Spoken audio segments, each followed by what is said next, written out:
me posez une question qui, a priori, pour moi, est un peu inattendue. Pourquoi je suis pas woke? La question, c'est pourquoi diable devrais-je l'être? Et pourquoi je n'utilise pas l'écriture inclusive? Pourquoi diable devrais-je l'utiliser? Il y a, il y a dans tous ces trucs, on oublie.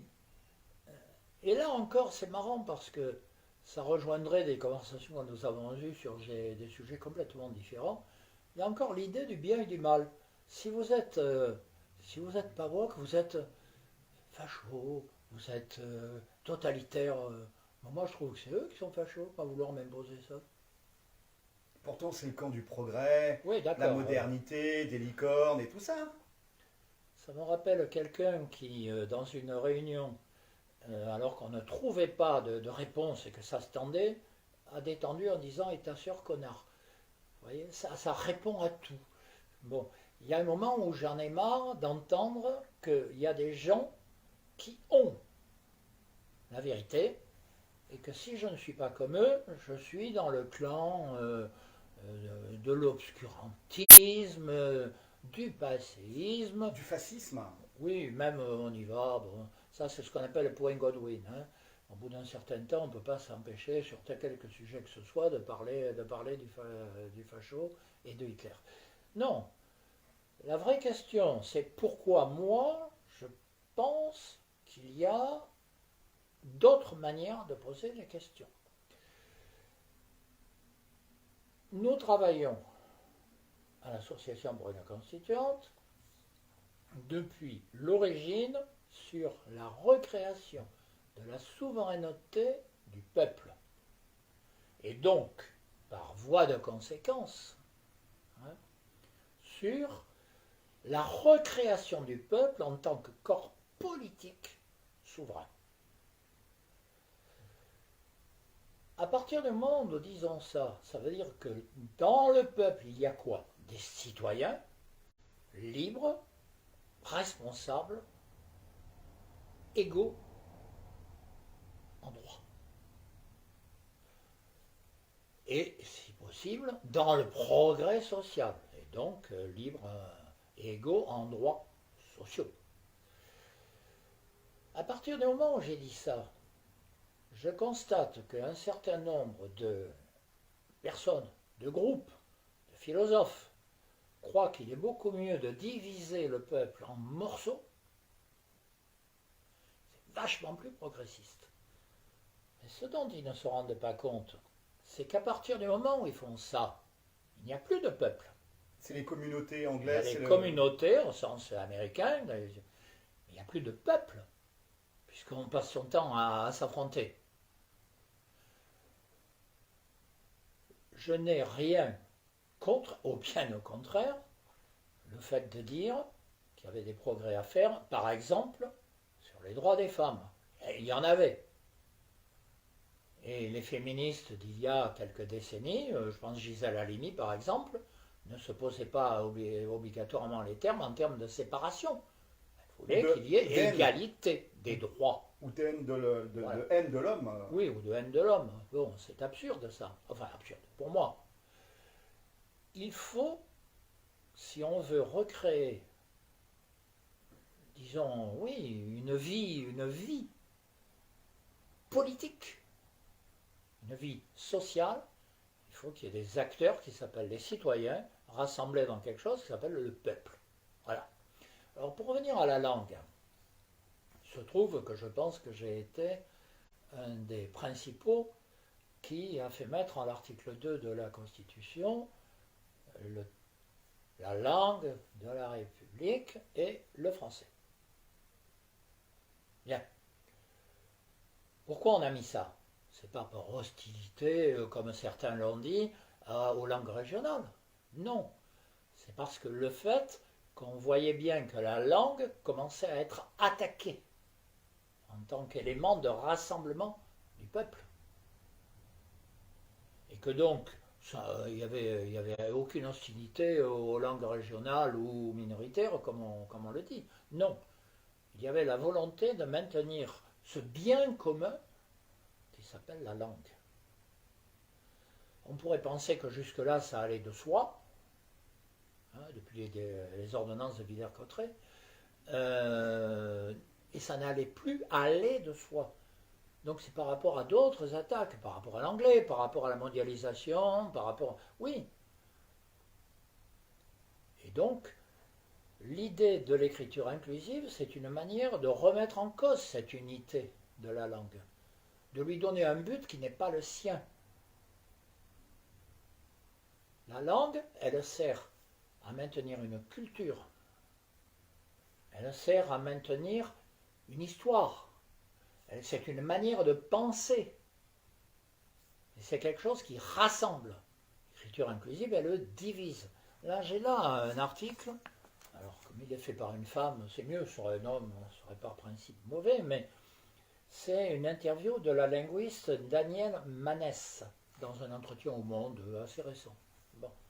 Et elle dit l'écriture inclusive fait partie de ces dispositifs volontaristes ostentatoires qui ne servent pas les causes qu'ils prétendent défendre. Plutôt que la langue elle-même, ajoute-t-elle, c'est surtout le discours sur la langue qui peut être sexiste. La langue en elle-même n'est pas sexiste.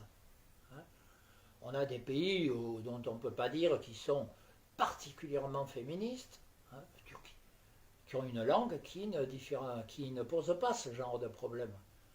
Donc, c'est pas sérieux d'attaquer la langue. On doit chercher ce qui rassemble. Il y a un slogan que personnellement je trouve très dangereux. C'est vivre ensemble nos différences. On peut parfaitement vivre ensemble nos différences en se tapant sur la gueule tous les matins. Moi, je dis comment faire société. C'est pas la même chose. Et ça répond d'ailleurs à Madame Thatcher qui disait la société ça n'existe pas. C'est toute une philosophie des années 80, 90, 2000. C'est ça la mondialisation aussi. La société, ça n'existe pas. Il y a des intérêts économiques et puis il y a des gens qui consomment. Non. Les citoyens, c'est pas ça. L'autre jour, dans une conférence, il y a quelqu'un qui m'a dit le peuple, il pense surtout à consommer. Non. Les gens, oui. Seul consommateur, le peuple, non. En tant que corps politique, c'est pas ça son problème. Le problème, c'est de s'affirmer en tant que corps politique souverain. Et ça, la langue fait partie de ça. Il n'y a pas besoin de la détruire dans des intérêts de groupe. D'ailleurs, bon, sous forme de boutade, je dirais, maintenant qu'il n'y a plus seulement hommes-femmes, mais d'autres choses, on va encore multiplier dans la langue. Enfin, c'est pas possible. Il faut une langue qui rassemble. Alors qu'il y ait des modifications à faire, peut-être. Par exemple, sur les métiers qu'on a féminisés, oui, pourquoi pas. C'est pas la même chose. L'écriture inclusive, qui ne peut pas être parlée, par parenthèse, c'est une horreur en tant que telle. Aucun linguiste dira le contraire. Et ça sert à qui derrière? À qui profite le crime, entre guillemets?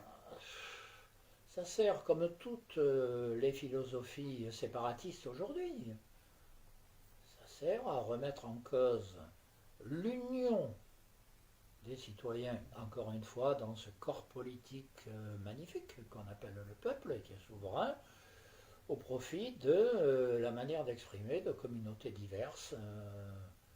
Mais encore une fois, parce qu'on l'a dit dans une autre vidéo, revouloir le peuple n'est pas du tout être hostile aux autres.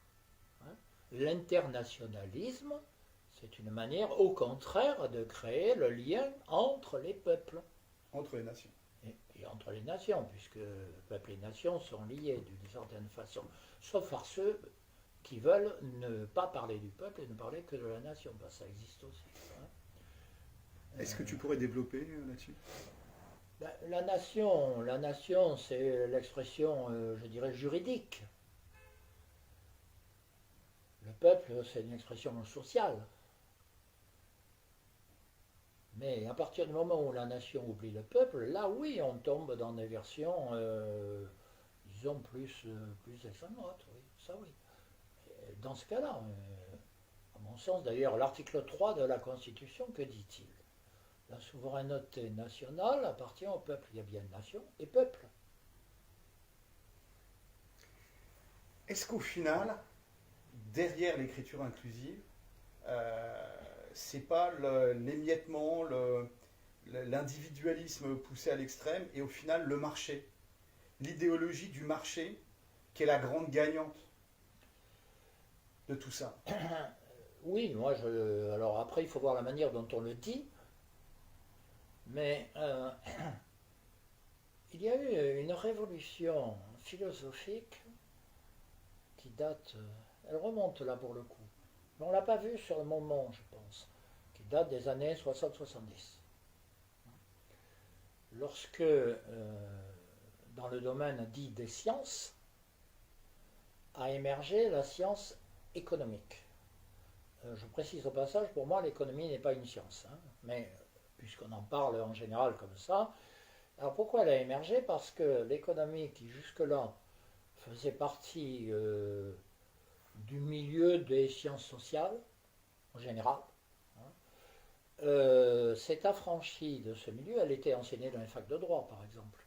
Il n'y avait pas de fac d'économie. Elle est devenue autonome, et il y a eu donc des facs d'économie.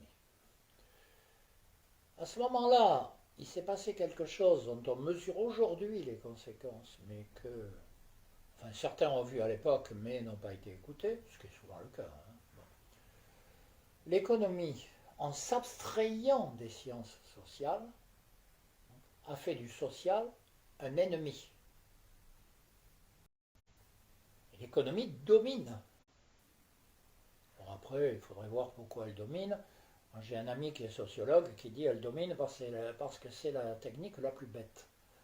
Parce que l'idée que les gens se réveillent tous les matins en cherchant à maximiser leur satisfaction de consommateur en naviguant sur leur courbe de satisfaction, c'est une vision de l'humanité complètement désastreuse. Hein. Bon, c'est complètement anti-humaniste. Bon, il y a quand même d'autres aspirations dans l'humain. Bon.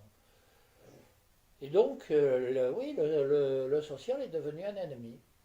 Et c'est pour ça qu'on a un problème idéologique aujourd'hui. Il faut retrouver ce qui fait corps social.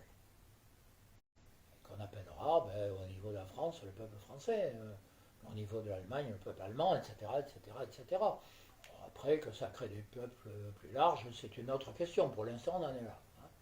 Donc les woke, l'écriture inclusive et toutes ces conneries-là, c'est des ennemis, des idiots utiles au service du marché, faire du sociétal pour éviter de faire du social.